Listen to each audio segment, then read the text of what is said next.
아멘. 반갑습니다. 우리 서로 인사 나누시죠. 반갑습니다. 네, 어서 오세요.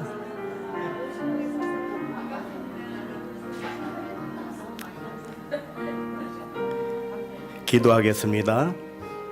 하나님 아버지, 우리가 말씀을 들을 때 깨닫지 못하고 지나칠 수도 있사오나 끝까지 참으시고 사랑으로 함께 하시는 아버지의 은혜를 감사합니다. 이 시간에도 눈과 귀를 열어주시고 더 깊은 아버지의 사랑에 잠기게 하여 주옵소서. 그리스도 이름으로 기도합니다. 아멘.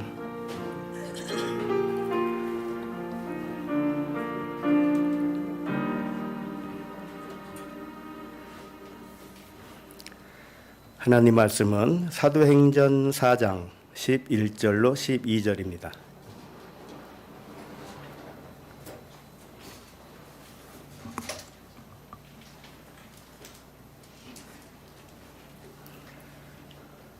사도행전 4장 11절 12절 두 절 함께 읽겠습니다. 시작. 이 예수는 너희 건축자들의 버린 돌로서 집 모퉁이의 머릿돌이 되었느니라. 다른 이로서는 구원을 받을 수 없나니 천하 사람 중에 구원을 받을 만한 다른 이름을 우리에게 주신 일이 없음이라 하였더라. 아멘. 사도행전 25번째 말씀, 제목은 구원하는 이름입니다. 오늘 말씀은 구원을 주는 이름에 대하여 살펴보겠습니다. 성경은 다른 이로서는 구원을 받을 수 없다고 하셨어요. 구원을 위하여 다른 이름을 주신 일이 없다고 단호하게 말씀하셨습니다.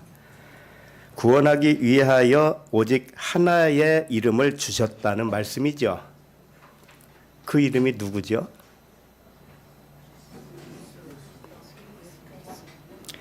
그러므로 그 이름을 믿어야 구원을 받는다는 뜻이죠. 네. 그러면 오늘 말씀을 통해서 알게 되는 것 크게 두 가지가 있어요. 하나는 구원이 무엇인가? 그 다음에 구원의 이름은 무엇인지 알게 될 것입니다. 11절을 다시 한번 읽고 살펴보도록 하겠습니다. 11절 시작. 이 예수는 너희 건축자들의 버린 돌로서 집 모퉁이의 머릿돌이 되었느니라. 오늘 말씀은 일곱째 날에 해당되는 말씀이에요. 일곱째 날로 상징한 때는 안식의 때죠. 우리의 의식이 안식에 들어간 상태가 어떤 상태를 의미하는지 알려주는 말씀입니다. 그러니까 오늘 말씀을 잘 들어보시면 내가 안식하고 있었는가 아닌가 알 수가 있습니다. 안식일은 일을 쉬는 날이지요. 맞지요? 그와 같이 영적 안식은 하던 일을 멈추고 쉬는 때를 의미합니다. 자, 그렇다면 하던 일을 멈추고 쉬는 거니까 모든 일을 안 해야 된다는 건가요? 세상 일도 하지 말고 직장도 다니지 말고 공부도 하지 말고 그래야 되나요? 그게 아니고요. 안식은 일을 안 하는 게 아니고 내가 내 의지대로 했던 것을 멈추는 것을 말합니다. 다시 말해서 세상 일은 사람의 일입니다. 그런데 세상 일을 사람의 일로 알고 일을 하잖아요. 그러면 쉼이 없어요. 그건 사람의 일이기 때문에. 그러나 사람의 일을 하나님의 일로 알게 되면 일은 똑같이 하더라도 그게 바로 안식이라는 겁니다. 왜? 하는 일이 사람의 일이 아니기 때문에, 하나님의 일이기 때문에. 예를 들면 어떤 장사하는 사람들이 있다고 합시다. 그러면 장사하는 사람은 개가 안 먹는다고 그랬죠. 뭘 안 먹는다고 그랬죠. 네, 장사하는 사람의 무엇은 개도 안 먹는다. 그런 말이 있습니다. 그 정도로 장사하는 사람의 심정은 애간장이 타는 겁니다. 매출이 많이 올라도 이게 언제 떨어질지 몰라서 불안해하고, 매출이 떨어지면 이게 언제 매출이 올라갈까 또 불안해하고, 항상 장사하는 사람은 힘들어요. 마음이 힘들어요. 자, 그런데 이것은 사람의 일로 봤을 때는 힘든 겁니다. 그러나 이 일을 하나님의 일로 생각하고 장사를 한다면 어떨까요? 무엇이 다를까요? 즐겁겠죠. 기쁘고 즐겁습니다. 매출이 올라가든 떨어지든 아무 관계가 없어요. 왜? 하나님의 일이니까요. 매출이 올라가도 하나님의 영광을 위해서 있는 일이요. 매출이 떨어져도 하나님의 영광을 위하여 있는 일입니다. 그러니 무슨 걱정을 할 수가 있겠습니까? 그만큼 안식에 들어갔다고 하는 그 의식은 이와 같이 평안을 주는 거예요. 오늘 말씀을 잘 깨닫게 되시길 바랍니다. 그리고 깨달은 말씀이 삶 속에서 자신에게 적용되시기를 바랍니다. 적용이 안 되면 소용없어요. 그냥 이론만 알았을 뿐입니다. 성경에는 부정한 짐승과 정한 짐승을 말씀하고 있지요. 정한 짐승의 특징은 무엇입니까? 굽이 갈라지고 되새김질을 하는 짐승을 말하죠. 정한 짐승이 굽이 갈라졌다는 뜻은 무엇일까요? 굽이 갈라졌다. 이것은 하나를 둘로 본다는 뜻이고요. 둘을 하나로 본다는 뜻입니다. 처음에는 하나를 둘로 볼 줄 알아야 돼요. 무슨 말이겠습니까? 이 세상 만물을 볼 때 이 만물이 보이는 만물 하나, 그 다음에 보이지 않는 신성 하나, 이렇게 보는 것이 뭡니까? 정한 동물이에요. 그러나 그 둘은 하나로 이제 모아져야 됩니다. 이게 두 번째 일이에요. 처음에는 물세례로 분리를 하게 됩니다.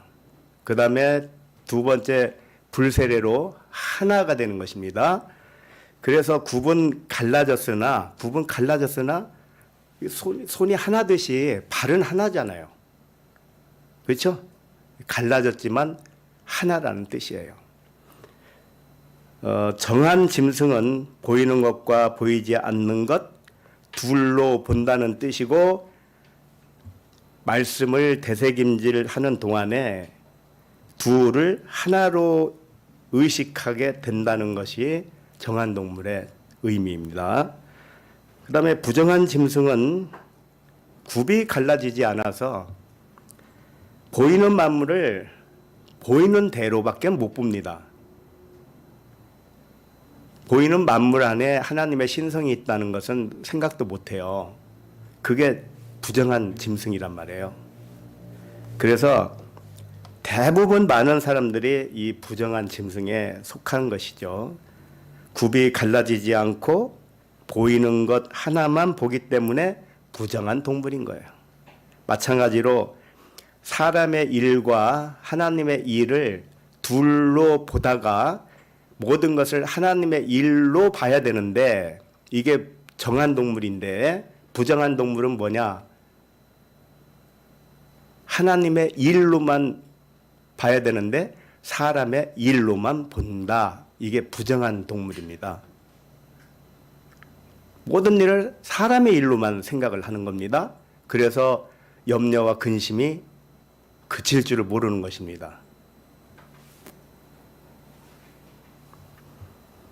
정한 짐승은 보이는 만물과 보이지 않는 신성 둘을 신성한 말씀으로만 보는 자예요. 하나로만 본다 이거예요. 정한 짐승은 세상과 천국 둘을 천국으로만 보는 자 이런 뜻입니다. 정한 짐승은 사람의 일과 하나님의 일, 이 둘을 하나님의 일 하나로만 보는 자입니다. 정한 짐승은 사람의 육체와 영, 이 둘을 영 하나로만 보는 자입니다. 이것이 정한 짐승이고 이 의인을 말하는 겁니다. 의인. 부정한 짐승은 의롭지 못한 죄인을 의미해요.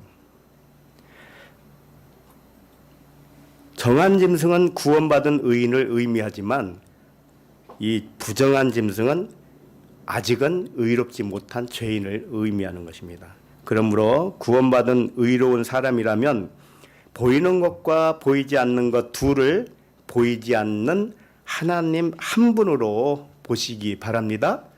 이것이 안식이에요. 그리고 이것이 구원입니다. 이렇게 의식이 바뀌는 것을 구원이라고 하는 겁니다.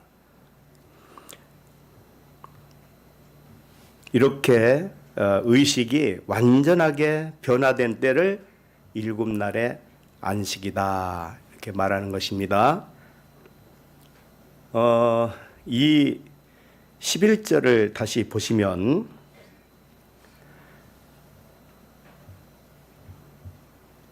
이 예수는 너희 건축자들의 버린 돌로서 집 못둥이의 머릿돌이 되었느니라. 이 말씀을 보면 두 가지 돌이 나오죠.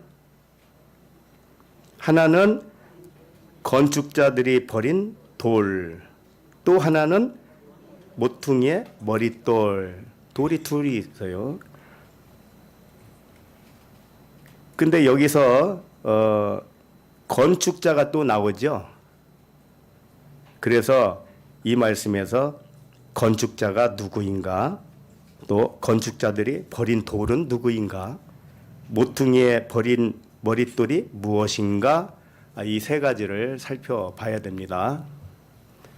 지금 약간 덥지 않나요? 저기 이 난방인지 냉방인지를 좀 확인을 해보세요. 좀 더운 것 같으니까.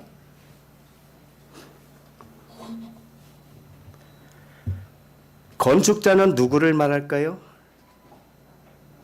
건축자. 말 그대로 성전을 짓는 건축자라는 뜻이겠죠.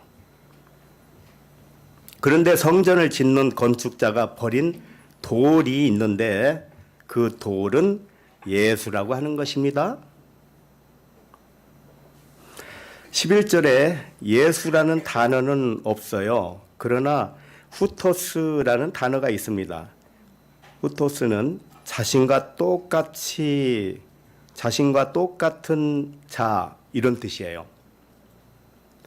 그러니까 오늘 11절 말씀 이전에 무슨 말씀이 있었는가 하면 나면서 못 걷는 자가 걷게 된 그 사건이 누구의 이름으로 걸었느냐? 이 말씀을 거론하고 있었습니다. 그리고 누구의 이름이냐? 나사렛 예수 그리스도의 이름이다. 그랬습니다. 그러니까 지금 11절에서는 뭐라고 하는 거냐면 그 나사렛 예수 그리스도와 똑같이 이런 뜻이에요. 다시 말해서 건축자가 버린 돌은 나사렛 예수 그리스도와 똑같은 너 자신이다 이런 뜻이에요. 그러니까 건축자가 누구라는 것이죠?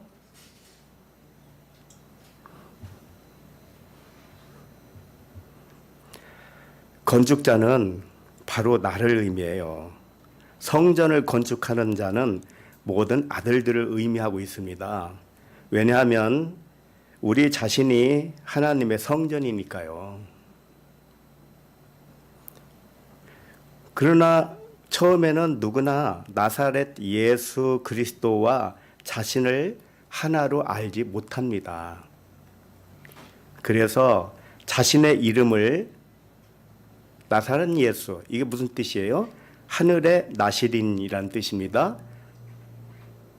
음식을 석청과 메뚜기와 석청을 먹는 그런 사람이 누구예요? 나시린이란 말이에요. 그러니까 이게 무슨 뜻이냐? 땅의 음식을 축사해서 하늘의 음식으로 먹는 자, 이게 나시린이에요. 여러분 그렇게 하고 있습니까? 음식 먹을 때마다 축사하고 계십니까? 축사하면 그게 하늘의 떡이 돼요. 그래서 그냥 기도, 식기도 이걸로 해왔지만 정확한 의미는 이 음식이 하늘의 음식으로 되게 해주세요, 이겁니다. 자신의 이름을 하늘의 나시린 예수 그리스도로 알지 못하였기 때문에 그 이름은 버린 돌이 되었다, 이런 뜻이에요. 건축자는 우리 자신이고요. 버린 돌은 예수 그리스도라는 이름입니다. 그런데 버렸다는 의미는 뭐냐? 나와 그 나사렛 예수 그리스도와 이름이 같아야 되는데 같지 않도록 아직 영접을 못했습니다. 그렇기 때문에 버린 것이에요. 내면 성전을 건축하는 건축자가 이 버린 나시린 예수 그리스도는 너와 똑같은 이름으로 성전 모퉁이의 머릿돌이 되었다고 하는 것입니다. 버렸는데 다시 성전의 머릿돌이 되었다, 이런 뜻이에요. 이 자신의 이름을 나사렛 예수 그리스도의 이름과 똑같이 믿는 자에게 성전 모퉁이의 머릿돌이 되었다, 이런 뜻입니다. 그러니까 버린 돌도 예수 그리스도라는 이름이고 머릿돌도 예수 그리스도라는 이름이에요. 자, 그러면 우리들도 처음에는 예수 그리스도를 밖에 놓고 섬겼었습니다. 그렇지 않았습니까? 예수님의 이름으로 기도합니다. 항상 남의 이름으로 기도했잖아요. 그럼 나는 뭐예요? 기도하고 있는 나는 뭐냐고요? 나는 뭐 꽂아 놓은 보릿자루입니까? 아니면 주워온 다리 밑에서 주워온 거지입니까? 예수의 이름으로 기도하는 것은 참 어리석은 겁니다. 내가 예수예요, 내가. 그리고 내가 그리스도예요. 그러면 내가 무슨 이름으로 기도한다고 할 필요가 있나요? 그렇게 아무 얘기도 안 했더니 그거 가지고 난리를 친 거 아닙니까? 초신자가 이 말씀 듣다가 이단이라고 하니까 그래도 좀 초신자를 위해서 좀 해주시죠. 그래서 그리스도의 이름으로 기도합니다, 이렇게까지는 했습니다. 그러나 누구의 이름으로 기도하는 것 자체가 할 필요가 없는 거예요. 왜? 내가 하나님의 아들인데, 하나님의 아들로서 기도하는 것인데 그렇게 내 이름을 들먹일 필요가 있나요? 우리 아들이 종찬이에요, 이름이. 근데 아버지한테 와가지고 인사할 때마다 아버지 아들 종찬이가 인사하나이다, 이럽니까?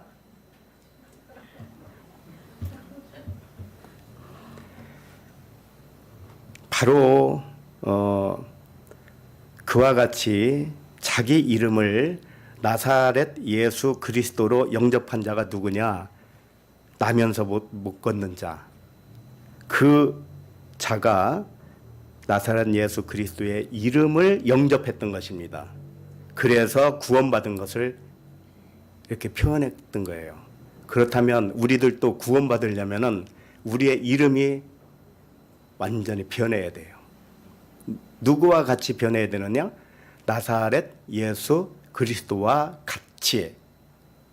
그렇게 부르지 않아도 상관없어요. 의미가 같다, 이겁니다. 우리의 이름이 나사렛 예수 그리스도의 의미와 같은 이름이다라는 거예요. 누구든지 나면서 못 걷는 자가 나사렛 예수 그리스도와 똑같은 이름으로 믿을 때 구원을 받는 것입니다. 이 사도 베드로가 전하고 있는 핵심은 구원을 어떻게 받는지 알려주는 것입니다. 너희들의 이름을 나사렛 예수 그리스도의 이름과 똑같은 이름으로 영접하는 것이 구원이다. 이렇게 설명하고 있어요. 우리들은 다 그렇게 됐지요. 어때요? 그래도 아직 겁납니까? 어찌 내가 예수 그리스도와 이름이 똑같단 말인가? 겁이 납니까? 겁내면은요, 두려움은 뭐라고 그랬습니까? 형벌이 있는 겁니다. 내 이름이 하나님의 이름과 똑같다고 하는 것을 두려워한다면 그 형벌이에요. 그 자체가 형벌. 그래서 하늘의 유업을 다 놓치게 됩니다.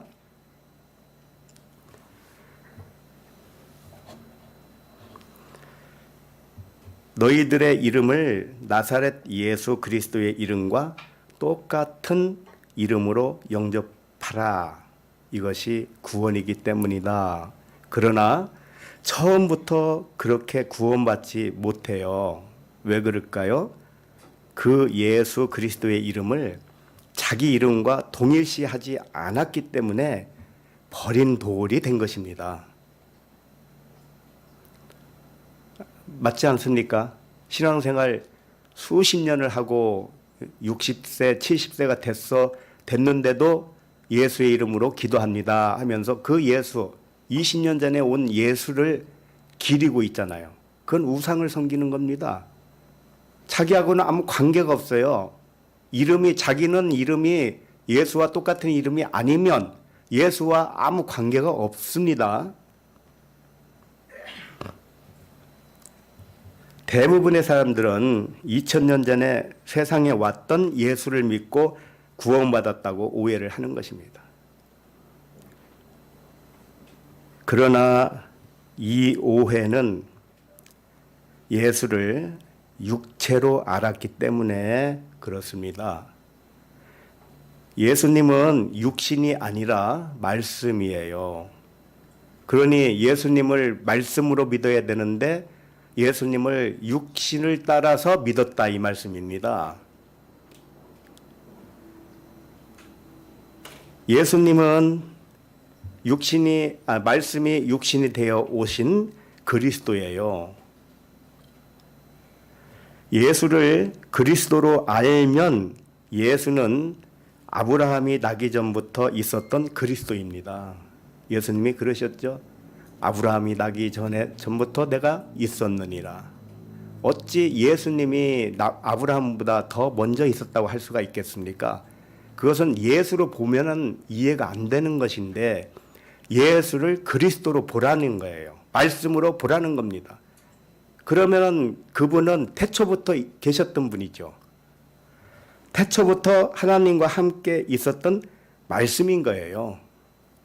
하나님의 모든 아들들도 우리들도 태초에 하나님과 함께 했던 말씀이었어요. 아직도 우리들을 육신을 따라 생각합니까? 우리들은 육신이 아니라니까요. 그럼 뭐예요? 말씀이라고요. 말씀이 육신이 됐으니까 이런 사람의 모양으로 나타났을 뿐이지 성분은 말씀이에요. 마치 쇳물을 녹여서 빨간 쇳물 있죠, 쇠. 그것을 이 금형에다가 딱 부어요.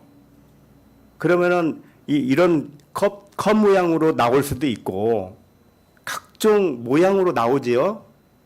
그러니까 쇳물이 말씀이라고 생각해 보세요.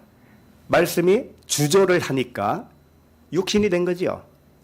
사람 모양에다가 딱 쇳물을 갖다 놓으니까 사람 모양이 된 거예요. 같이 말씀이 육신이 됐다 이 말씀이에요. 그러나 역시 모양이 어쨌든 간에 성분은 말씀이에요. 그러니까 우리 자신들을 말씀으로 보라는 것입니다. 말씀으로 안 보면 전부 잘못 보고 있는 거예요. 그래서 육신을 따라 판단하지 말라고 했던 것입니다. 말씀이 육신이 되었기 때문에 우리의 근본은 말씀이고 그리스도의 영과 진리라는 뜻이에요.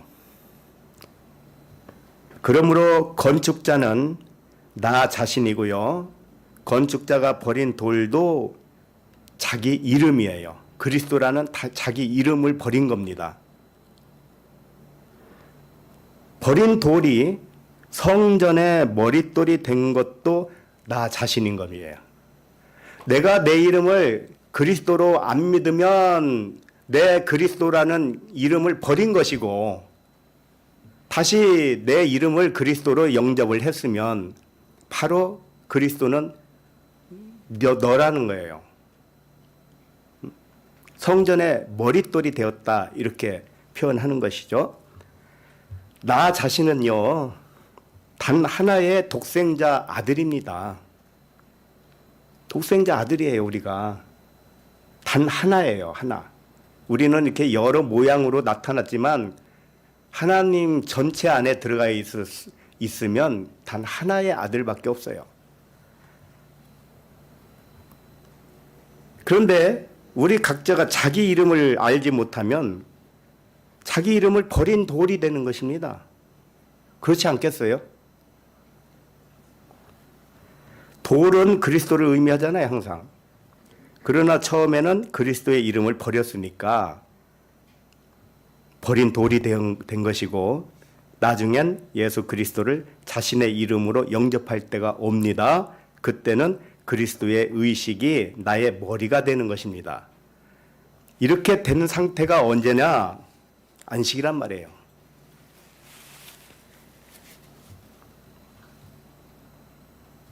만약에 이 말씀에 나오는 버린 돌과 머릿돌을 2000년 전에 온 예수만을 의미했다면 구약에서 이 똑같은 말씀을 하지 않았을 것입니다. 구약에는 예수님이 오시기 이전 1000년 전에 이 똑같은 말씀을 기록했어요. 1000년 전에. 그러나 이 말씀을 이 시편에 기록을 했는데 이 말씀을 지금 베드로가 인용을 하고 있는 것입니다. 시편에서 이미 말씀을 했던 거예요. 그러니 2000년 전에 온 그 예수 그리스도를 머릿돌 또는 버린 돌 이렇게 말한 게 아니라는 겁니다. 시편 118편 20절을 봅니다.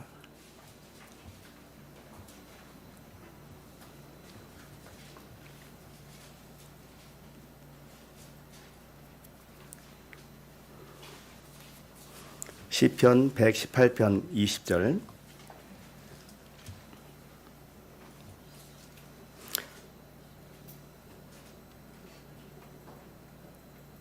시작.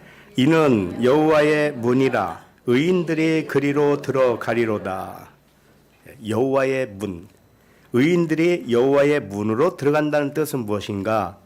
의인들이 여호와 이름 안으로 들어가서 구원받는다 이런 뜻이에요. 그 다음에 21절을 읽습니다. 시작. 주께서 내게 응답하시고 나의 구원이 되셨으니 내가 주께 감사하리로다. 자, 여기서 주께서 내게 응답하시고 나의 구원이 됐다는 거예요. 그러니까는 구원 얻을 만한 다른 이름을 준 적이 없는데 여기서는 주라고 그랬죠. 주께서 주라는 이름이 나의 구원자라 이런 뜻이겠죠. 그렇잖아요. 근데 오늘 사도행전의 본문에 뭐라고 했어요? 다른 이로서는 구원받을 수 없고 천하에 다른 이름을 주신 적이 없다 그랬습니다. 근데 시편은 예수님이 오시기 전에 1000년 이상 된 그때란 말이에요. 그런데 그때 이미 주라고 그랬습니다. 주. 이게 주가 누군지 아세요? 여호와예요. 여호와. 여기는 그러니까 여호와의 이름이 구원의 이름이라는 뜻이죠. 그러면 예수가 아니잖아요. 맞지 않나요? 내가 여호와의 이름 안에 들어오게 해서 구원하셨다. 그래서 감사하다 이런 말씀이에요. 22절도 있습니다. 시작. 건축자가 버린 돌이 집 모퉁이의 머릿돌이 되었나니. 이 말씀이 오늘 본문 말씀과 똑같아요. 이 말씀을 베드로가 인용해서 사도행전에 말씀하고 있습니다. 여기 시편에서 말하는 건축자가 버린 돌과 모퉁이의 머릿돌이 누구를 의미할까요? 시편에서 볼 때 문맥상으로 봐도요, 그 돌은 여호와를 의미하는 겁니다. 여호와를 버리면 버린 돌이 되는 것이고, 여호와를 자기 이름으로 영접했으면 자기의 성전 머릿돌이 된 것이에요. 자기 이름을 여호와로 믿지 못하면 여호와의 이름을 버린 돌이 됩니다. 자기 이름을 여호와라 믿으면 여호와의 이름이 자기의 머릿돌이 된다는 말씀이에요. 역사적으로 예수님이 오시기 1000년 전에 기록한 이 시편에서 여호와의 이름을 돌이라고 한 것입니다. 시편에서는 머릿돌을 나사렛 예수 그리스도를 의미하지 않습니다만, 시대를 초월해서 돌은 여호와 또는 그리스도라는 하나님 자신을 의미해요. 여호와도 하나님이요, 그리스도도 하나님이에요. 그러니까 하나님 자신의 이름을 여호와라고도 하고 예수라고도 하고 그리스도라고 했던 것입니다. 그러니까 예수 믿고 구원받으세요, 이건 정말 초등학생이 하는 말이란 말입니다.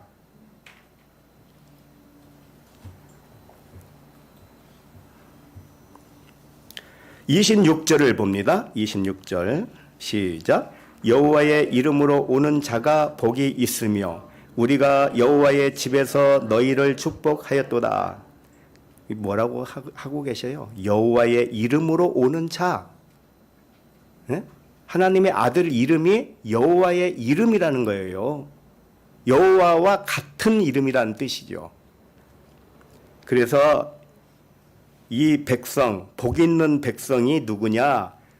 이름이 여호와가 된 백성을 의미하는 것이죠. 복이 있는 자는 자신의 이름이 여호와라고 믿는 자입니다. 그렇지 않으면 복이 없는 것이죠.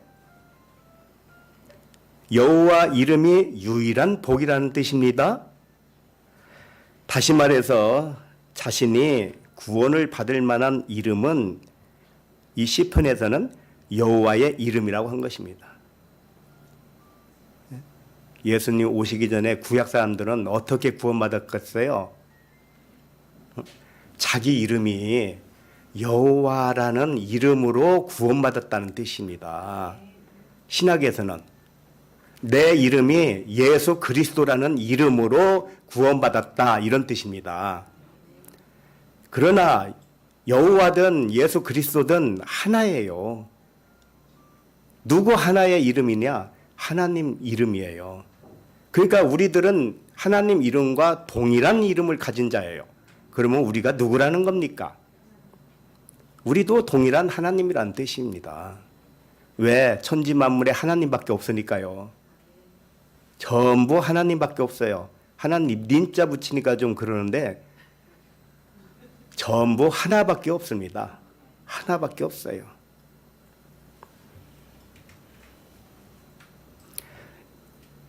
예수님도 이 시편 말씀을 인용하여 말씀하셨다는 건 아십니까? 누가복음 20장 17절을 봅니다.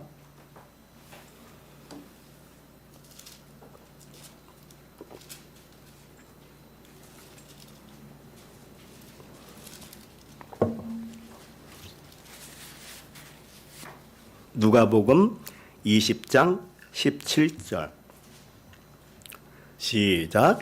그들을 보시며 이르시되 그러면 기록된 바 건축자들의 버린 돌이 모퉁이의 머릿돌이 되었느니라 함이 어찌미냐. 똑같죠? 시편에서 이 인용한 말씀이죠. 시편에서는 돌, 버린 돌, 모퉁이의 머릿돌, 이것을 여호와라고 하셨어요.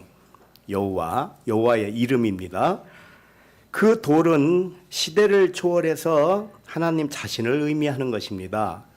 그러니까는 구원 얻을 만한 하나의 이름은 누구입니까? 하나님 자신이죠. 맞죠? 하나님을 나라마다 다르게 부를 수도 있어요. 그러죠? 또 종교마다 다르게 부를 수도 있습니다만 하나님을 부르는 것입니다. 정확하게 알지 못하는 하나님을 이렇게 저렇게 이름을 붙여서 불렀던 거예요. 그런데 하나같이 잘못된 게 뭔지 알아요? 자기가 부르고 있는 하나님이 자기라는 건 몰라요. 누구든지 그렇습니다.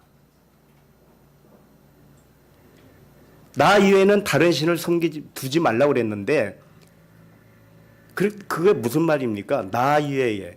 그럼 너도 신이어야 되잖아. 너도 신. 모든 우주 만물이 하나님의 신성의 하나예요. 신성 하나. 그런데 하나님을 다르게 두면 그것이 우상이라는 뜻이죠.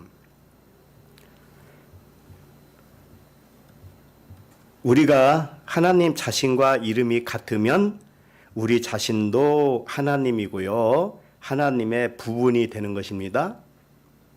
맞지요? 근데 어찌 우울하십니까?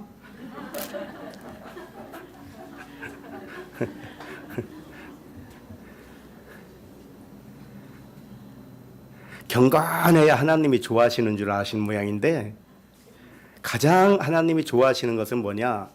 내 이름이 하나님과 같은 이름이다. 그것을 내가 믿느냐? 이것을 가장 기뻐하셔요, 하나님이. 다른 것으로 기쁘게 하시려고 하지 마세요.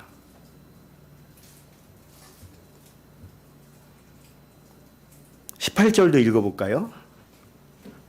시작. 무릇 이 돌 위에 떨어지는 자는 깨어지겠고 이 돌이 사람 위에 떨어지면 그를 가루로 만들어 흩으리라 하시니라. 이 돌이 지금 두 가지로 설명을 하고 있어요. 그리고 무서운 표현입니다. 사람이 돌 위에 떨어지면 깨어진다고 그랬고 돌이 사람 위에 떨어지면 가루가 된다고 그랬습니다. 굉장히 무섭잖아요. 돌이 사람에게 떨어지면 가루로 만들어 흩으리라고 하셨으니까요. 자, 이 말씀은 사람을 더 힘들게 한다는 말씀이 절대 아닙니다. 오해하지 마세요. 이 사람들이 오해하는 게 뭔지 알아요? 이 복음을 제대로 알면은 자기의 어떤 것을 다 박탈해 간다고 생각을 해요. 근데 절대 그렇지 않습니다. 더 좋은 것을 주려고 하는 것이지 빼앗아 가려고 하는 게 아닙니다. 이 말씀은 사람을 더 힘들게 한다는 말씀이 아니고요. 오히려 사람에게 평안을 주시겠다는 언약의 말씀이에요. 이 돌은 하나님 자신을 의미한다고 그랬죠. 그 이름은 여호와라고도 하고 나사렛 예수 그리스도라고도 합니다. 이게 하나님의 이름이에요. 사람이 그리스도에게 떨어지면 깨어지겠다는 뜻은 무슨 뜻인가? 하나님의 의식과 다른 모든 생각은 깨진다는 뜻이에요. 다시 말해서 여호와라는 이름이 자기 이름과 하나라고 아는 순간에 내 잘못된 생각이 전부 깨어지게 되어 있다는 거예요. 그래야 평안이라는 뜻이고 참 복을 받은 자다, 이런 뜻입니다. 이것을 물 세례의 차원으로 말하고 있는 것이에요. 그러니까 이 말씀 속에는 물 세례와 불 세례를 지금 동시에 말씀하고 있어요. 물 세례를 받은 것은 첫 번째로 육신의 생각은 사망이다, 이렇게 깨닫는 차원을 말합니다. 그러니까 육신의 생각은 사망이라고 깨달으니 그게 뭡니까? 깨어진 것이죠. 육신의 생각이 깨어진 것이죠. 그러나 아직도 육신의 생각이 남아있단 말이에요. 깨어진 잔재가 남았단 말이에요. 그래서 불세례가 필요해요. 불세례. 불세례를 받은 것은 깨어진 육신의 생각을 이제는 가루로 만든다는 거예요. 돌이 사람에게 떨어지는 것은 불세례를 의미합니다. 사람이 돌에 떨어지는 것은 물세례고 돌이 사람에게 떨어지는 건 불세례란 말이에요. 그건 무슨 뜻이냐? 돌은 원래 가만히 있는 거예요. 내 안에 참 나가 돌입니다. 그리스도라는 돌이에요. 그러나 그 돌을, 그리스도를 나와 같은 이름으로 영접하는 순간에 나를 이렇게 덮친 겁니다. 그리스도가 나를 덮친 것과 같아요. 그래서 사람의 의식은 가루처럼 흩어진다는 그런 뜻이에요. 이게 진짜 복인 거예요.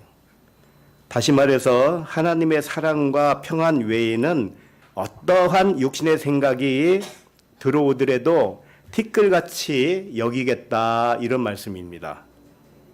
사람이 생각하는 생각은 전부 가짜입니다. 무엇만 진짜인가? 사랑과 평안만 진짜인 거예요.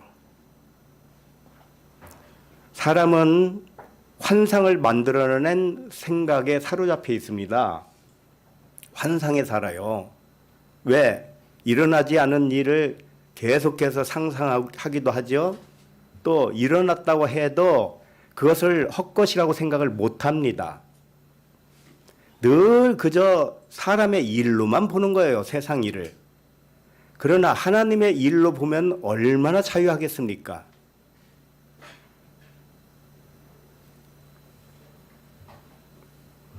만약에 영화를 찍는 배우가 되었다고 합시다. 어떤 사람은 승리자도 있을 것이며 어떤 사람은 패배자가 있을 거예요. 그런데 패배자가 생각하기를 나 영화 속에만 들어가면은 나는 항상 패배자니 정말 괴롭다. 영화 찍을 때만 그렇다고 한다면 좀 이해가 가겠는데 그것도 이해할 수 없죠. 왜? 연극인데요. 그런데 영화 찍는 시간 지나서까지 나는 맨날 패배자야. 나는 패배자야. 이렇게 걱정하고 사는 사람이 있습니까? 절대 그럴 리는 없지요. 그것은 연극 속에서나 있을 일이지. 그와 같이 우리들에게는 이 세상이요, 천국입니다. 천국인데 천국이 보여주고 있는 걸 못 보니까 내 생각이 어디 있습니까? 세상으로 보여서 세상의 근심 걱정에 다 수고하고 무거운 짐이 되었던 것입니다. 그러나 돌이 나에게 떨어지면, 그리스도라는 이름이 나에게 영접이 되어지면 나의 모든 다른 환상의 생각은 가루가 됩니다. 가루처럼 흩어진다는 거예요. 자, 여기까지만 일단 정리를 하겠습니다. 마음 성전을 건축자인 우리 자신의 이름을 하나님의 이름으로 믿지 못하면 그리스도라는 돌을 버린 것입니다. 자기가 자신을 버린 것이에요. 자기가 자신을 버렸다는 것은 버린 나는 가짜요, 버림받은 자가 나의 진짜라는 겁니다. 진짜를 버린 거예요. 이게 얼마나 슬픈 이야기입니까? 자기를 잃어버리고 살았던 것이죠. 버렸으니까요. 자기가 자신을 버린 거예요. 진짜 자기를 버렸으니 밖에 있는 하나님을 우상으로 섬기게 되는 것입니다. 밖에 있는 하나님 여호와를 나의 이름으로 영접하지 않으니 밖에 던진 거죠. 여호와를 밖에 이렇게 던져 버린 거잖아요. 그러니까 밖에 놓고 그 여호와에게 경배하고 찬양하고 그랬던 것이에요. 기도하고 그랬던 것입니다. 그러니까 버린 돌을 놓고 우상으로 삼았던 것입니다. 버린 돌이 사실은 자기 자신인데 자기 자신인 줄 모르니까요. 그러나 후에 뉘우쳐서 여호와의 이름을 자기 이름으로 삼으면 자신이 여호와와 하나가 되고 여호와의 이름이 성전 모퉁이의 머릿돌이 되는 것입니다. 자신이 자신의 성전 머리가 된다는 뜻이에요. 모퉁이의 머릿돌이라는 뜻은요, 모퉁이는 이 동서남북 사각형, 거기에 모서리가 있죠. 모퉁이. 그걸 말하는 겁니다. 근데 모퉁이에 왜 머릿돌이 되었다고 표현할까요? 예를 들면 우리 자신이 하나님으로 믿지 못하면 사람에 불과하죠. 그러면 사람이 사는 동서남북은 어느 정도입니까? 기껏해야 우리 집, 교회, 시장 뭐 그 정도 바운더리 아닙니까? 가끔 1년에 한 차례씩 외국에 갔다 오는 것도 물론 좀 넓은 인생이 되겠지만 이 지구 속에서 맴돌아 본들 그게 얼마나 크겠습니까? 동서남북이 얼마나 크겠냐고요. 그러나 내가 여호와 또는 그리스도라는 이름을 가지면 나의 동서남북 땅은 하늘의 땅이죠. 맞죠? 하늘의 땅은 얼마나 넓을까요? 끝이 있습니까? 하나님 나라는 시작도 없고 끝도 없어요. 얼마나 광대한 하나님 나라가 되겠습니까? 응? 그런 의미를 가지고 있는 거예요. 이 사각 모퉁이를 그리스도의 돌이 기준돌이 되면 이 세상 나라가 아니고 하늘나라를 뜻하는 거란 말이에요. 하늘나라가 얼마나 광대하겠습니까? 그래서 시작도 없고 끝도 없으며 동에서 서가 먼 것처럼 죄가 사라진 상태, 그 상태가 그리스도라는 이름으로 영접을 해야만이 될 수가 있다. 구원받을 수 있다. 이런 말씀이죠. 그러나 하나님 자신의 이름이 나 자신의 이름과 다르면 나의 나라는 땅의 먼지에 불과한 것입니다. 이 땅의 나라는 티끌만큼 작은 나라에 불과한 거예요. 생각을 해보세요. 이 우주가 얼마나 큽니까? 우주가 커도요, 광대하더라도요, 하나님은 그거보다 더 커요. 우주는 그냥 하나님의 입장에서 보면 티끌에 불과합니다. 이사야서 40장 15절을 보도록 하겠습니다.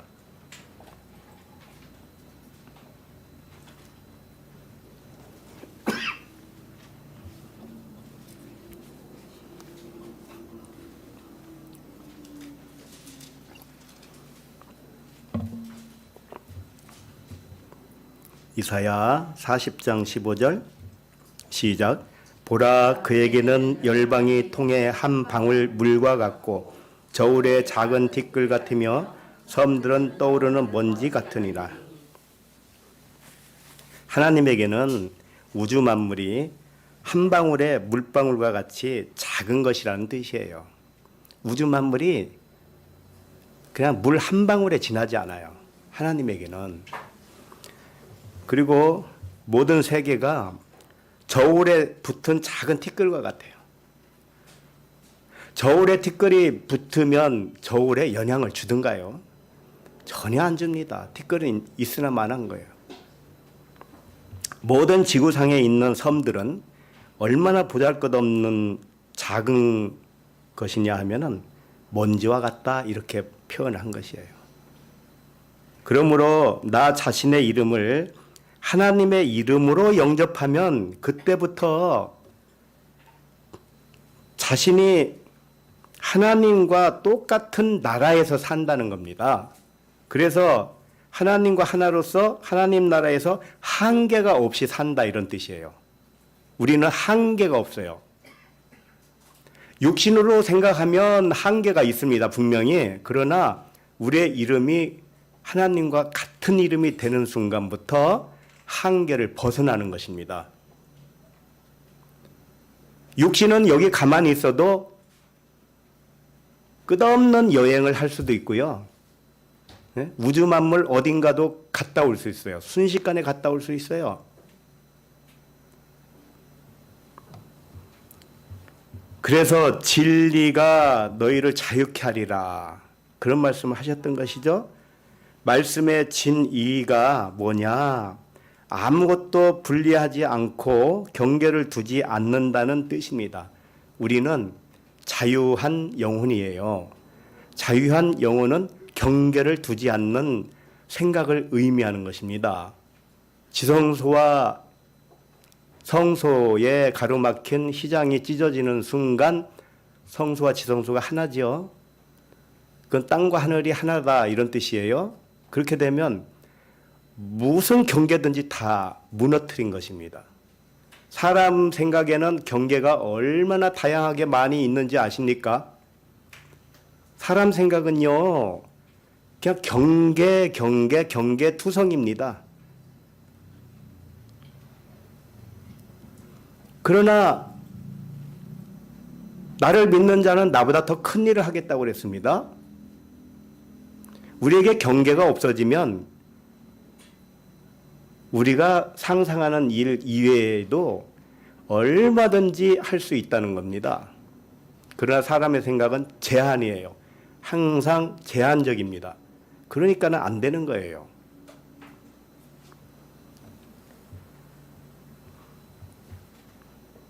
육신과 영의 경계가 사라지는 거예요.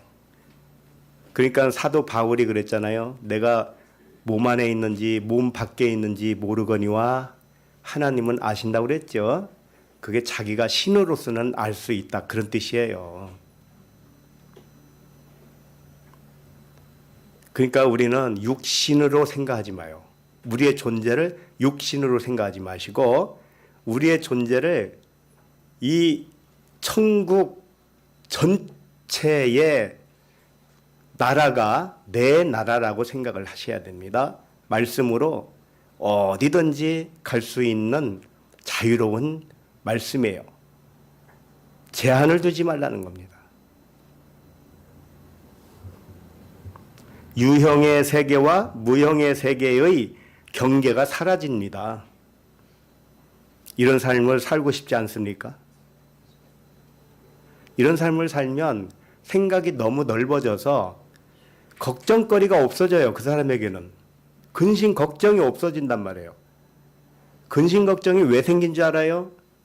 경계를 두었기 때문에 그래요. 이 세상이라고 하는 경계를 울타리를 쳐놓고 이 세상만 바라보기 때문에 그래요. 우리는 눈을 들어서 하늘을 보시기 바랍니다. 경계가 없는 하늘을 의식하시기 바랍니다. 그러면 우리는 날개를 펴서 하늘을 나는 것과도 같아요. 그게 진리 안에서 자유하는 것입니다. 이와 같이 나의 이름이 하나님의 이름과 똑같으면 곧 그것을 구원받았다 하는 것입니다. 예수 믿고 구원받는다 이런 차원이 아니에요. 예수는 보이는 우주 만물을 의미하는 겁니다. 육체 예수는 보이는 것의 대표예요. 그리스도는 보이지 않는 신성의 대표입니다. 그렇기 때문에 2000년 전에 온 예수를 믿어야 구원받는다. 그게 아니고 2000년 전에 온 예수는 우리에게 본을 보여준 거예요. 본을 보여줬다고요. 증언했어요. 진리에 대해서 증언하러 오신 분이에요. 내가 하는 것을 잘 보고 너희들도 나와 하나라는 걸 깨달아라. 내가 너에게 본을 보여준 것을 너도 그와 같이 살아봐라. 이렇게 보여준 것입니다. 처음에는 하나님의 이름을 버렸으나 이제는 자신의 이름으로 영접하시기 바랍니다. 자, 그러면 12절을 읽습니다. 본문 12절. 시작. 다른 이로서는 구원을 받을 수 없나니 천하 사람 중에 구원을 받을 만한 다른 이름을 우리에게 주신 일이 없음이라 하였더라. 지금 보고 있는 12절은 11절 다음에 나온 내용이지요. 그 말의 의미는 지금까지 살펴본 말씀을 더 구체적으로 말씀을 했다는 뜻이에요. 11절과 12절은 전혀 다른 내용이 아니라는 겁니다. 의미는 다르지 않지만 좀 더 구체적으로 설명하고 있는 거예요. 건축자가 버린 돌이 누구며 모퉁이의 머릿돌이 누구인지 설명하는 말씀이에요. 이 두 절의 말씀은 서로 보완해 주고 있어요. 버린 돌이 누구냐? 모퉁이의 머릿돌이 누구냐? 이것을 이제 더 보완해 주는 말씀입니다. 자, 지금 보고 있는 12절 내용은 구원을 받을 만한 이름을 단 하나의 이름을 주었다는 말씀이죠. 다른 이로서는 받을 수 없다 했으니까요. 천하 사람 중에 구원을 받을 만한 다른 이름을 우리에게 주신 일이 없음이라 하였더라. 자, 그렇다면 천하에 단 하나의 이름을 주셨다는 말씀처럼 들리지요? 그건 맞습니다. 하나님의 이름이니까요. 그러나 그 이름은 여기서는 언급을 하지 않지요. 예수라고도 하지 않았고 여호와라는 말씀도 하지 않았습니다. 여기서는 그 이름을 말하지 않았어요. 맞죠?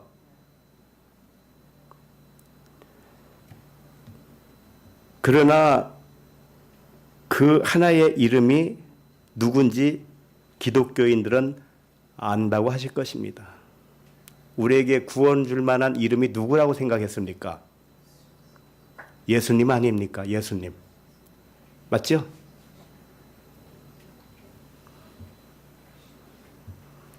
구원을 얻을 만한 이름은 예수님이시다. 이렇게 생각 안 하는 사람이 있냐고요. 기독교인 중에.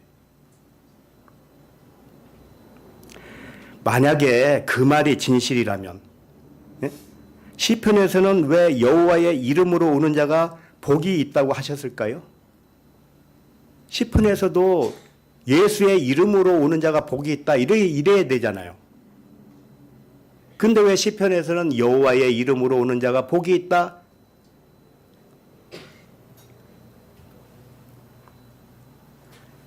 여호와의 이름으로 오는 자가 복이 있다는 뜻은 뭐냐면은 그 구원하는 이름이 여호와의 이름이라는 뜻이고 여호와의 이름으로 구원받았다는 말씀이 아닙니까? 그러니까 예수를 믿고 구원받는다는 말은 틀린 말이죠. 이제 확실하잖아요. 어떤 사람은 이 말에 반박을 할 것입니다.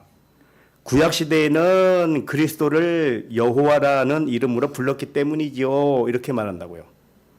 여호와가 그리스도를 의미하지요. 만약에 그 말이 맞다고 인정한다면 예수 이름을 부르는 자는 구원을 받는다는 말이 성립이 되겠지요. 여호와나 그리스도나 같은 이름이다. 예수라 같은 이름이다. 이렇게 된다면 여호와의 이름으로 구원받았다나 예수의 이름으로 구원받았다. 이게 성립이 된단 말이에요. 그러나 여호와라는 이름이 따로 있고 예수라는 이름이 엄연히 다른데 어찌 같다고 할 수 있나요? 지금 여기 사도행전에서는 다른 이름을 준 적이 없다고 그랬어요. 단 하나의 이름만 줬다고 그랬습니다. 여호와의 이름을 줬든지 예수의 이름을 줬든지 하나만 줬어야 되는 거죠. 예수 이름을 부르는 자는 구원을 얻으리로다. 이 말씀이 맞을 것입니다. 이 말씀은 예수 이름을 부르는 자는 구원을 얻는 게 아니고 예수 이름으로 부름을 받는 자는 구원을 얻는다, 이런 말씀이에요. 다시 말해서 예수의 이름을 내가 부르면은 구원받는 게 아니고 내가 예수라는 이름으로 부름을 받으면 그게 구원이다, 이런 뜻이에요. 이게 얼마나 큰 차이인 줄 아십니까? 로마서 10장 13절을 봅니다.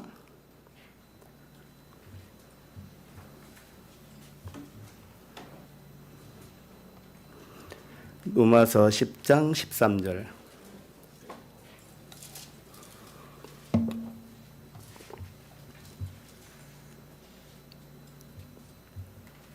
시작. 누구든지 주의 이름을 부르는 자는 구원을 받으리라. 이것도 누구든지 주의 이름으로 부름을 받는 자는 구원을 받으리다, 이렇게 해야 맞는 것입니다. 그 다음에 요엘서, 구약성경 요엘서 2장 32절을 봅니다.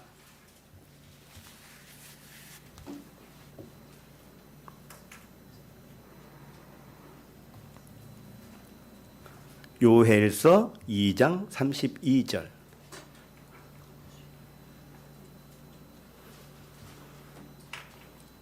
잘 안 찾아보는 곳이라 시간이 좀 걸릴 거예요.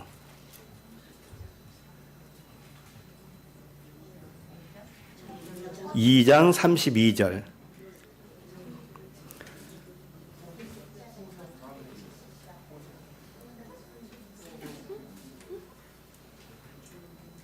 평소에 공부 안 한 티가 납니다.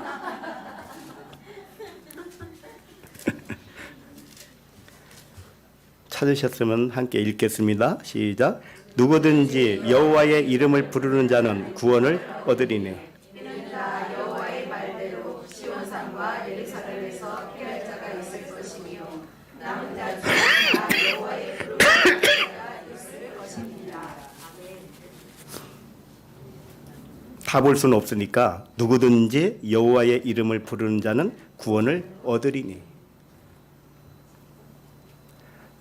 신약에서는 주의 이름을 부르는 자는 구원을 얻는다고 그랬고, 구약에서는 누구든지 여호와의 이름을 부르는 자는 구원을 얻는다고 그랬어요. 그럼 왜 이렇게 이름이 다르게 부릅니까? 천하에 구원 얻을 자는 다른 이름은 준 적이 없대요. 다른 이름은. 그럼 여호와라는 이름을 줬든지 간에 아니면은 예수의 이름을 줬든지 둘 중에 하나여야 되잖아요.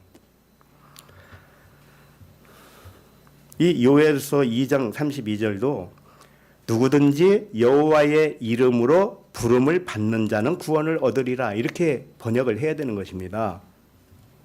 주의 이름을 부르는 자, 이 부른다는 단어는 과거형으로 사용되어 있어요. 과거형으로 사용한다. 왜냐? 우리가 이미 처음부터 주였기 때문에 그래요. 그 믿어지지는 않을 수도 있습니다만은 점점 믿어질 겁니다. 우리가 처음부터 주였어요. 주. 우리가 처음부터 신이었습니다. 처음부터 그리스도였습니다. 말씀이었습니다. 그러니까 과거형으로 쓰는 겁니다. 근본 하나님의 본체였습니다. 그것을 알라는 겁니다. 그걸 아는 것이 구원이라는 거예요. 하늘에 이미 주의 이름, 여호와의 이름으로 부름을 받고 있었다는 뜻이었습니다. 이제 그 이름이 회복되어야 한다는 뜻이지요. 이제 회복되는 것만 남아있는 거예요. 우리는 뜻이 하늘에서 다 이루어졌어요. 그런데 땅에서는 몰랐기 때문에 이제 하늘의 것을 되찾아가는 과정만 남아있는 것입니다. 로마서 6장 6절도 읽어보도록 하겠습니다.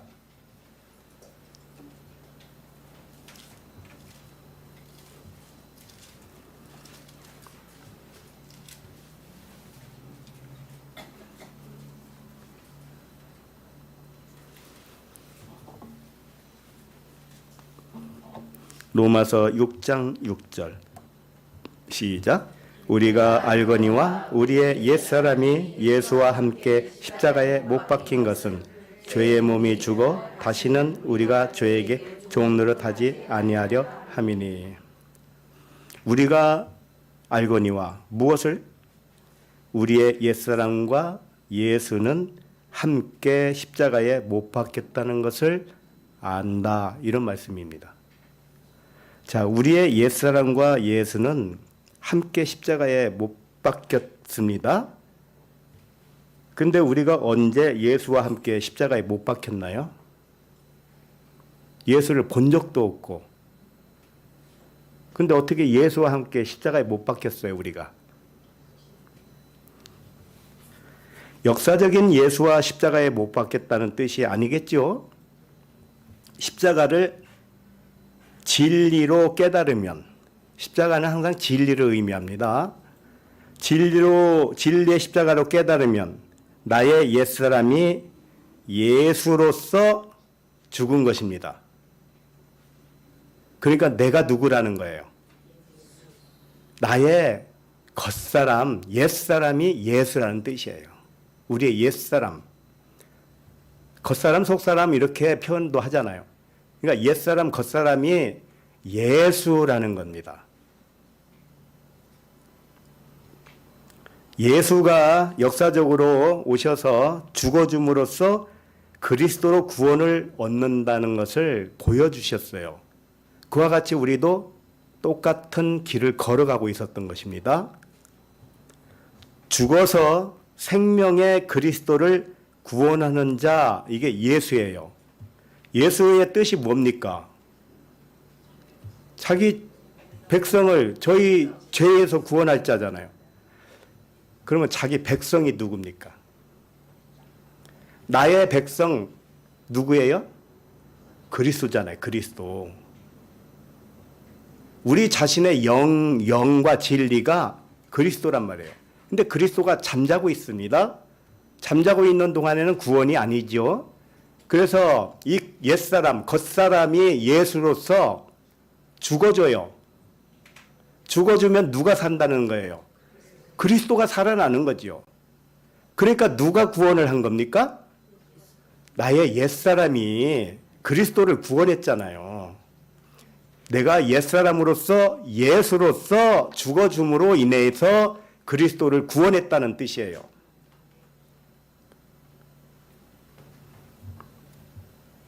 그러니까는 우리의 옛사람이 예수와 함께 십자가에 못 박혀 죽었다는 뜻은 나의 옛사람이 예수라는 거예요. 이제 아셨죠? 그럼 구원할 이름이 누굽니까, 그러면? 예수가 맞기는 맞죠. 예수라고 하는 뜻이 자기 백성을 구원할 자니까. 그런데 그 예수가 나의 옛사람이라니까요. 그러니까는 그 예수라는 이름은 사실은 모든 사람에게 해당되는 겁니다. 모든 사람의 옛사람이 예수예요.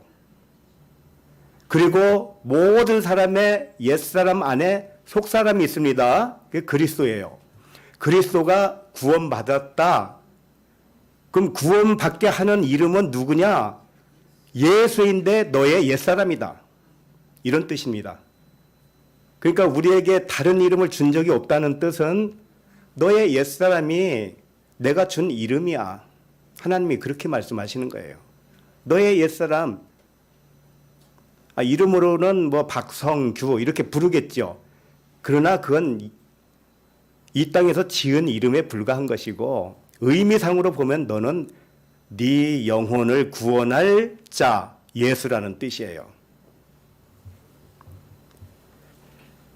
그러므로 나 자신의 옛사람이 예수로 죽고 그리스도로 살아난다는 뜻입니다.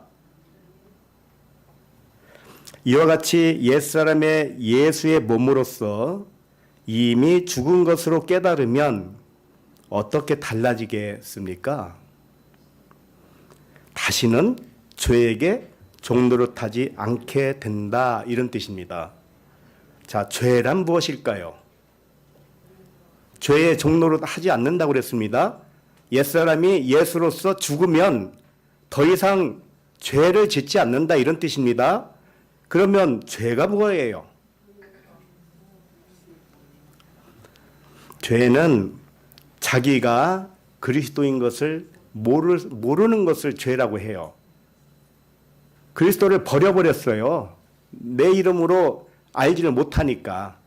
내 옛사람은 예수요, 속사람은 그리스도. 그래서 예수 그리스도인데 이 예수가 죽지 않고 살아 있습니다. 그러면 그게 죄예요. 그리고 분리의 의식을 죄라고 합니다. 분리의식.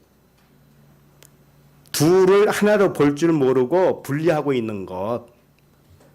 예를 들면 말씀과 육신을 나누기만 하는 겁니다. 그런데 육신과 말씀이 하나라는 겁니다. 그렇게 되면 육신도 말씀 하나가 되는 것이죠. 근데 여기에는 어마어마한 의미가 숨어 있어서 늘 말씀을 들어도 영과 육을 분리합니다, 사람이. 영과 육이 하나라고 그렇게 말씀드렸는데도 꼭 분리를 해요. 나와 하나님을 나누고 나와 형제를 나누고 만물과 신성을 분리합니다. 이것이 죄라는 것이에요. 생각이 빗나갔다. 하마르티아. 이게 죄 아닙니까? 그런데 이제 나의 이름이 하나님의 이름과 동일시 됐습니다. 그러면 나도 하나님과 하나라는 것이죠. 그렇게 되면 모든 것이 하나님으로만 보일 수밖에 없죠. 그래서 죄를 짓지 않는다는 뜻이에요. 모든 것을 신성으로만 보는 거예요. 형제를 볼 때도 형제 안에서 영광스러운 빛을 보는 겁니다. 형제나 자매가 겉으로 보기에는 마음에 들지 않고 욕심쟁이처럼 보이고 남을 속이고 그렇게 한다 할지라도 그걸 안 보는 거예요. 그 겉을 안 보는 거란 말이에요. 겉을 안 보고 그 안에 있는 그리스도를 본다는 것입니다. 그 안에 있는 영광의 빛을 보는 겁니다. 이게 구원받은 자의 특징이에요. 그래야 안식입니다. 자, 이렇게 되셨습니까?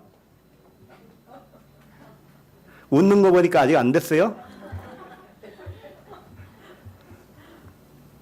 꿰뚫고 보셔야 됩니다. 그 안에서 하나님의 빛을 발견해야지 겉을 보면 안 돼요. 겉을 보면 육체를 따라 판단하는 겁니다. 그건 죄예요. 그게 죄라고요. 갈라디아서 5장 24절도 봅니다.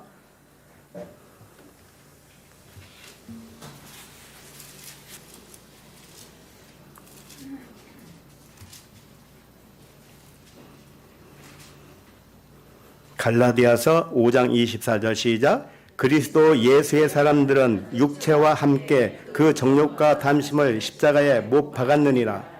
자, 그리스도의 예수의 사람들을 이렇게 표현을 하죠. 그러니까 그리스도 예수의 사람이라는 뜻은 그 사람이 그리스도 예수라는 뜻이죠. 안 그렇습니까? 이걸 다르게 표현할 수 있겠습니까? 예수로 죽고 그리스도로 살아난 자는 육체와 함께 정욕과 탐심을 십자가에 못 박았다 이렇게 표현하고 있습니다. 나 자신의 옛사람이 예수와 하나인데 육체로 보는 것과 듣는 것과 자랑하는 것이 진리의 십자가에 못 박혔다는 고백을 하는 것이에요.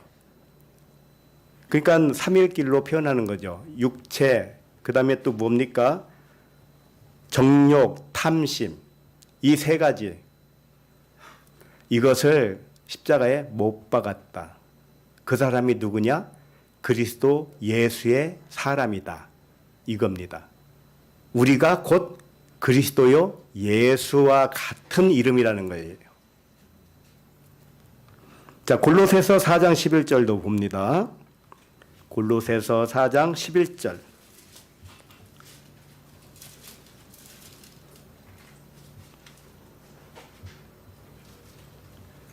골로새서 4장 11절 시작. 유스도라 하는 예수도 너희에게 문안하느니라. 그들은 할레파이나 이틀만은 하나님의 나라를 위하여 함께 역사하는 자들이니 이런 사람들이 나의 위로가 되었느니라. 여기 보면 예수가 나오죠. 유스도라 하는 예수. 자, 그러면 천하에 구원 얻을 자 다른 이름을 준 적이 없다고 그랬습니다.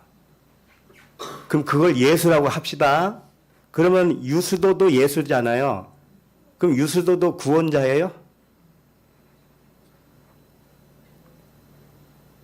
여호수아도요, 예수입니다. 여기 유스도도 예수예요. 그 당시 예수라는 이름은요, 흔해 빠진 겁니다. 철수, 영미, 뭐 그런 이름과 하나예요.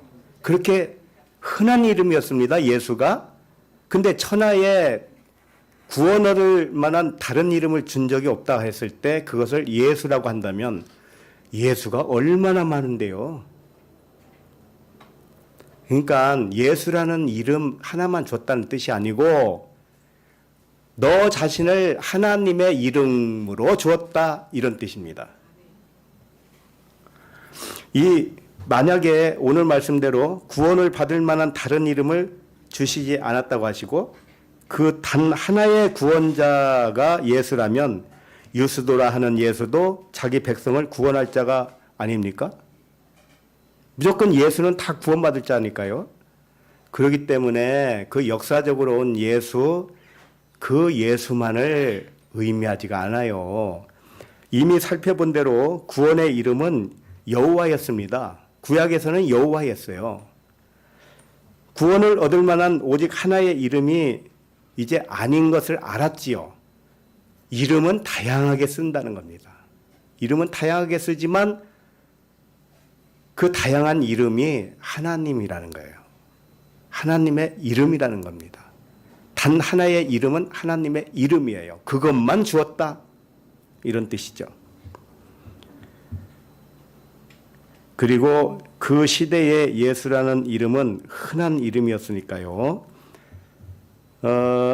유스도라 하는 예수 이렇게 돼 있는데 유스도는 정직이라는 뜻이에요. 예수는 구원할 자이죠. 그런데 유스도라 하는 예수 이렇게 했습니다. 그게 무슨 뜻이냐? 유스도라 하는, 이게 하는 그 단어가 레구예요. 구약 시브리어로 말하면 다바르와 같은 단어예요. 그러니까 겉팻말이다, 이런 뜻입니다. 겉사람이다, 이런 뜻이에요.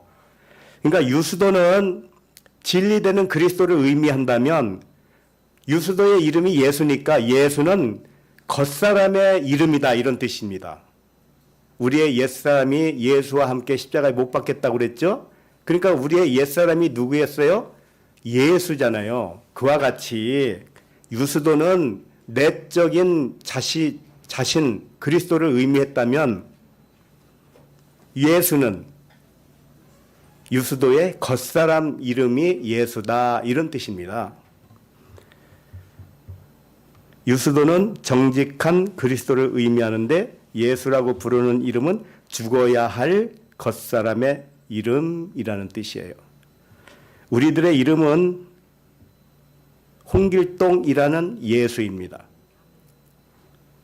철수라는 예수예요. 영미라는 예수예요. 예수는 우리의 겉사람, 옛사람을 의미하는 것입니다. 옛사람은 이미 죽어 있는 것을 말하는 거예요. 앞으로 죽어야 할 자가 아니고 죽어 있는 것을 발견할 때 그것이 속사람의 구원입니다. 그러니 겉사람이 분명히 있어야만 되는 것입니다. 왜 이런 일을 하나님이 하실까요? 하나님이 왜 이 만물을 창조하셨겠습니까? 하나님은 자기가 신성인데 신성은 만물, 겉으로 나타난 만물이 있어야만이 신성이 선포를 받는 것입니다. 우리가 영인데 육체가 있어야 영으로 구원을 받는 것입니다. 우리가 말씀이었는데 말씀이 육신이 되지 않으면 말씀이 뭔지를 알 수 없기 때문에 그래요.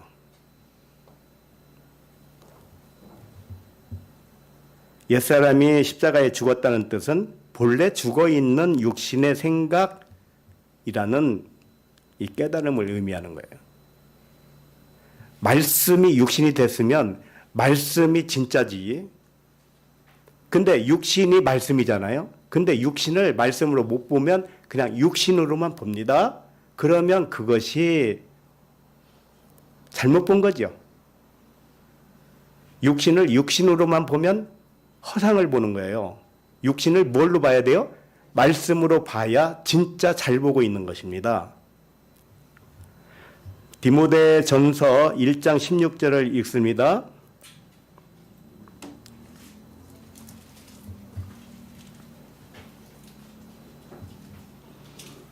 디모데전서 1장 16절.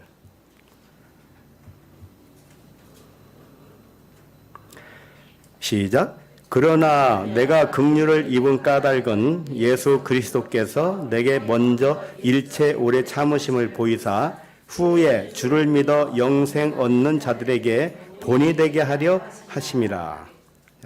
우리가 모두 육신으로는 예수요 영으로는 그리스도입니다. 그러나 육신의 생각은 사망이라고 깊이 깨달은 사람은 육신과 영을 둘이 아니고 하나로 인식합니다. 맞죠?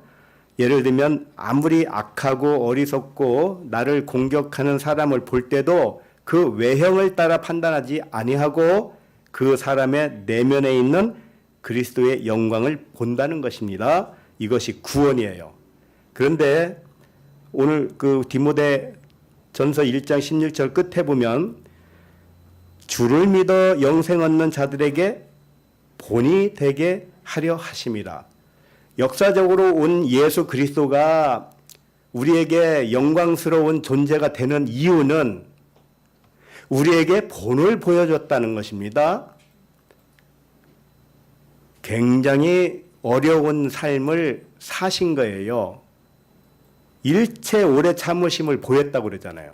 십자가에서 죽기까지 복종했습니다. 우리에게 본을 보여주기 위해서요. 그러니까 우리가 내 자신이 주여 예수 그리스도와 같은 이름, 하나님의 이름으로 믿을 때까지 예수 그리스도의 본이 필요했던 것입니다. 오늘날 어느 책 가지고 모임을 하는 사람들이 유행이 되어 있는 것 같아요. 무슨 모임 책 가지고요. 그런데 그 사람들의 특징은 뭔지 알아요? 예수도 부인하고 이 성경을 부인합니다. 안 했다고요? 그러면 성경을 왜 안 보고 있습니까? 왜 성경 가지고 공부를 안 합니까? 이 성경이 오류라고 말을 합니다. 그 사람들은. 그리고 예수도 믿을 필요가 없다고 말합니다. 오늘 말씀을 잘 보면은 바로 그와 같은 생각을 할 가능성도 있어요. 왜? 2000년 전에 온 예수를 밖에 놓고 우리가 모시면 안 된다. 내가 예수 그리스도와 하나의 이름이다. 이렇게 얘기하니까 그러면 성경에 나오는 예수는 알아볼 필요가 없겠네. 더 이상 이런 생각을 가질 수가 있어요. 내가 신이면 끝났지 이제. 그런데 잘 생각하셔야 돼요. 예수님은 이 성경에 기록한 이유가 있어요. 우리에게 본이 되어 주기 위해서입니다. 그러면 우리가 신적인 존재로서 어떻게 살아야 되는 것이 진짜 맞는 것인가는 성경에서 예수님의 본을 봐야 되는 것입니다. 예수님이 하신 말씀, 예수님이 하신 어떤 행동, 이 하나하나를 우리가 배워야 되는 것입니다. 그래야 정도를 걸어가는 거지. 이 성경을 집어치우고 다른 사람이 쓴 책을 가지고 나눔이나 하고 말이에요. 성경이 틀렸다고나 하고 참 그건 몰지직한 생각이에요. 응? 몰지식한. 지식을 모른다 이런 뜻이에요. 하늘의 지식을 몰라요.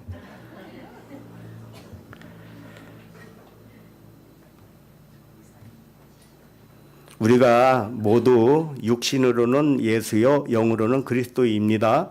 그렇다고 해서 성경을 버리라는 뜻이 아니에요. 그분은 모든 인류에게 본이 되어준 거예요. 본이. 이것을 본을 안 보고 어찌 내가 신적인 존재로 지금 잘 살아있다고 생각할 수 있겠나요? 가장 큰 본이 뭔지 알아요? 예수로 죽고 그리스도로 살아나는 거예요. 예수가 안 죽으면 그리스도로 살아날 수가 없어요. 그런데 내가 신이다라고 하는 사람들의 특징이 뭔지 알아요? 자기 에고는 그대로 살아있어요. 죽질 않아요. 그리고 자기가 그리스도와 하나라는 거죠. 근데 반드시 겉의 의식이 깨지고 가루가 될 때에 그리스도의 의식이 나타나는 거예요. 그거 없이는 안 된단 말이에요. 그냥 지식으로 알았다고 해서 되는 게 아니라고요. 하나님이 그렇게 안전장치를 만들어 놨습니다.